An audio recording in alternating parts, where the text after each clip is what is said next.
Hello, everyone. Welcome to the episode number 22 of Creative Writers and Illustrators. And I'm going to be talking to Natasha Sharma, author of this wonderful humorous book called Tughlaq and the Stolen Sweets. So, Natasha, welcome. Tell us more about the book.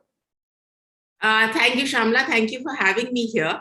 So the Tughlaq and the Stolen Sweets is actually the sixth in the History Mystery series. I'm going to quickly hold them up here one at a time, or two perhaps. There was the first one on Akbar, on Ashoka, and then there was one on Razia Sultan, Raja Chola, Shah Jahan. Right. And the new one is Tughlaq and the Stolen Sweets. And it's, of course, centering around Sultan Tughlaq.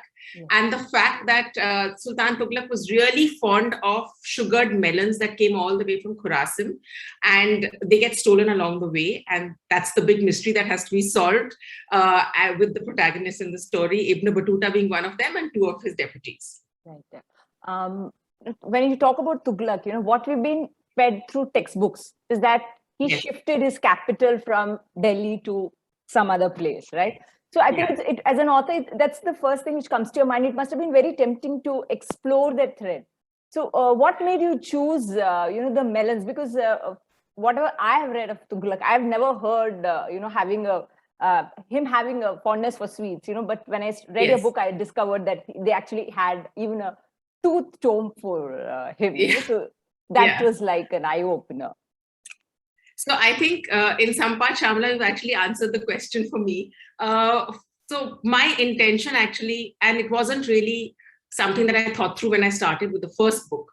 But what I love doing is actually finding little bits and nuggets from history and weaving them into this fictional story. And ideally nuggets which the children will really never come across in their history textbooks.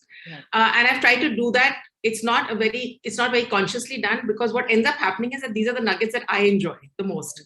And they are fun elements which reveal something else about a character, and also a little thing from history. So if it was the Akbar book, it wasn't so much just the Navratan or, the Akbar and Birbal story. The fact that Akbar, he used to love to watch spiders fight, or the method of a hunt that would happen, that forms a scene in my book. So when I'm researching, and particularly in this case, in Tughlaq's case, it was really a thought that comes to my mind that, okay, this is a sugared melon, then there is this lovely postal system, and I can base an entire story on it and, showcase an entirely different side of things. So it really what works and fits for the story and the plot, I think. So, did the research come first? I mean, while you're researching, you discovered your lead character. Can you tell us something about it? So the lead character was, of course, Tughlaq. But in this case, I mean, I have this sort of working list somewhere in my head that I would like to research a character and perhaps write a story if I find it interesting enough. In this case, actually, the research started with Ibn Battuta. And I started reading the Rihla, and I knew that Ibn Battuta is from Morocco. He was this traveler, and I was wondering, should I write something around that? And as I kept researching, I reached the point where I figured that Ibn Battuta was actually appointed as a judge in Sultan Tughlaq's court for 9 years. And the fact that I could bring the two together was really exciting for me. So the process for my book is, there's a lot of research that goes into it. I do almost 6 months of reading. Writing lots of notes, and then I put it aside because I don't want anything to get forced into the picture. So it actually started with Ibn Battuta and led to Tughlaq, and then of course I had to do more in-depth research into Tughlaq himself. So the first page talks about a boil on Ibn Battuta's maximum glutinous, right? But there is no mention of it towards the end of the book. Yes. So there's nothing. I'm hoping that he got cured. There was one mention of it. Strangely enough, I've often wondered, why would you write that down in your travelogue, right? So Ibn Battuta actually mentions it in his travelogue, the Rihla, and that he was really uncomfortable. So it was really a fun fact to pick up, which you would think that the authors obviously made this up, but it was actually originating from something I read. So I like to put that into, the story, and then hopefully Ibn Battuta got busy enough through the rest of the story to not really be bothered about it. So was it easy, laying your hands on research material for this book? You live in Mumbai, yes, so... I live in Mumbai, but I find that actually I read a lot of the old manuscripts. And particularly, I think the pandemic has anyway taught us to be as ingenuous as possible while sitting at home. So there are entire translations. So a lot of these manuscripts are actually in archives at various universities and museums, and they're all available. So the Gutenberg Project actually made them all available online, many of these. So I could just read the translated Rehla and lots of sections of it online.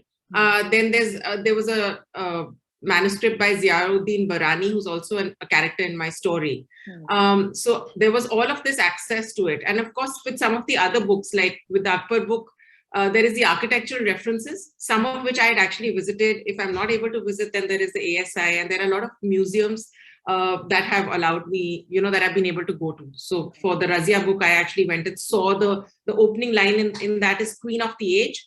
And that's actually the inscription on a coin which sits in the National Museum that I came across. Wow. So there are different sources that all blend together.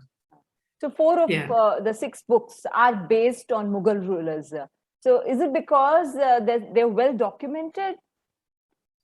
No, actually only 2 of the 6 are only Akbar and Shah Jahan are the only 2 which are based. Razia and Tughlaq are from the Delhi Sultanate time. Okay. And then there was Ashoka and Raja Chola actually. So they're all from different dynasties. Akbar started actually because the series had a very interesting start in a workshop, in a duckbill writing workshop. And I picked historical fiction as the genre. And, for the idea that I had, I was familiar a little bit with Akbar and, Fatehpur Sikri. I had visited Agra Fort. So there was that context. So just as a writing workshop exercise, I set it with Akbar. And then given it was working out well, I built on it. After that, I actually went on to write on Ashoka because I wanted to do, given there are so many references, we say Ashoka Chakra. And again, there is the symbol of India. And very often with the Ashoka thing, again, it's really, if you ask, what do you know about Ashoka when I go for readings to schools, the first thing that everyone will tell me is the Kalinga War and he left a message. But he actually left a ton of other messages. And there was the fact that the script, nobody could decipher it, for many years. So they were all interesting. And similarly with Raja Chola, when I researched a lot of the rulers at that time, I loved the fact that there was this sea voyage to China, and I could bring in pirates because pirates did exist and operate in the Bay of Bengal. So it was all these little elements. Shah Jahan I came back to because of just the fabulous architectural reference that you have today. Razia was one of the first few female rulers, and I hope to go back to more. And Tughlaq, like I said, started with Ibn Battuta, but landed up with Tughlaq in a blend of the two. So it's all been fairly organic in the way they've been picked. So you spoke about, the Ashoka book. So there's something common I find between Tughlaq and the Ashoka book, So there are names which have been, used as abbreviations. So when you've taken the earlier book to school, how have they reacted? Does it sound like modernization of a historical book? Are they okay with it? So the kids actually love it. And there's a lot of elements. It's not just the abbreviation. The writing is a complete blend. It's historical fiction. It's set in that historical time, but the style of writing, the voice of writing is really funny. There are little jokes cracked. The fact that in addition to the abbreviation, each book has a group of detectives. Now the names are the Super 6 or the Thunderous 3 or the Tremendous 10. Okay, so they're anyway different from what you wouldn't expect the Super 6 to be operating in Akbar's time. But that's the fun of it. And in Ashoka book in particular, I was very clear when I did my research, and this was mentioned in the Arthashastra, that Mauryan kings were advised to have 10 bodyguards around them in a formation when they left their palace. And these women were from a particular tribe. These were women very loyal to the king. So I wanted to weave that fact in, and I've made it the Tremendous 10. But now if I put 10 names into the story, it'll be extremely heavy on a 9-year-old reading it, 10 additional names. So it's a fun way, and they absolutely love it. So it's actually, I find that children are very open to be able to think out of the box and accept things in a different way while also understanding the context. Right. So I found this book has a lot of humor right from the first page, So does humor come naturally to you, or, you really have to put in that effort, keeping your target audience in mind, and that humor is one of the ways of reaching them? So humor, and I would say that I feel blessed that it's possible. It comes absolutely naturally to me. It's the first book, Iki Yaki Maki, started in that tone.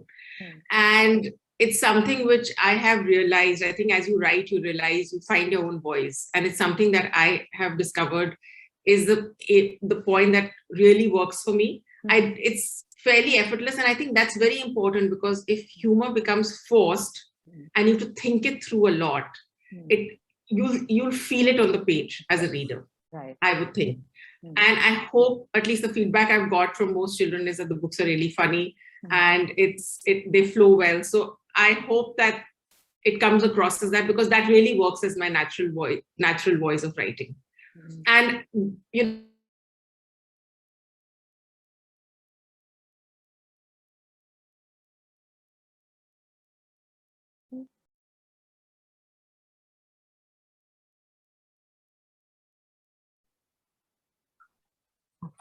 so what is the biggest challenge of writing the history mystery series? Because I think it's been over a decade. Yes, it's been a fairly long time since. Yes, it's been a fairly long time since I've been reading it, writing them. I really enjoy writing these. I think the only challenge sometimes is to find the source, to identify the sources, and to get access to it. And as long as you're able to do that, as long as I'm able to get to the source, it's really exciting, because the research itself is something. I'm usually at a point where I have to tell myself, enough, stop now, because it's never ending otherwise, right? And there's also my editor saying, hello, where are you? Get on with it now. And I'm just so lost enjoying reading all of this stuff that, like, yeah, I'll get to finally ideating at one point and all. So